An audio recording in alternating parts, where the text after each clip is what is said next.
मोज़स viewers, आज बहुत ही दुख का दिन चढ़ा है, क्योंकि हमारे प्यारे, हमारे हर दिल अजीज़ म्यूज़िक डायरेक्टर, म्यूज़िक कंपोज़र और अपने काम में गुनी इंसान वाजिद भाई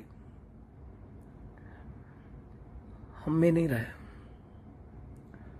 इतना बड़ा नुकसान, एक और इतना बड़ा नुकसान के जिसकी भरपाई कभी नहीं हो पाएगी, उनका दुख जो है वो हमेशा हमारे साथ रहेगा और हमारे साथ ही जाएगा, और ये नुकसान कभी पूरा नहीं हो सकता। साजिद अली, वाजिद अली जैसे म्यूज़िक कंपोज़र जो हैं वो बार बार पैदा नहीं हुआ करते, और अल्लाह ताला की ज़ात,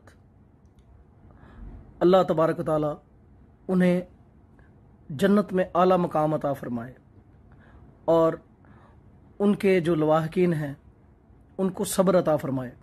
और मेरा उनसे यही दरख्वास्त होगी कि इस वक्त पे सब्र से, तहम्मुल से काम लीजिए। ये वक्त सब पे आया हुआ है और आना है, और सब ने अपने रब के सामने पेश होना। तो बहुत जल्दी की वाजिद भाई, अल्लाह ताला आपको जन्नत नसीब करे और आला मकाम अता फरमाए। आमीन सुम्मा आमीन।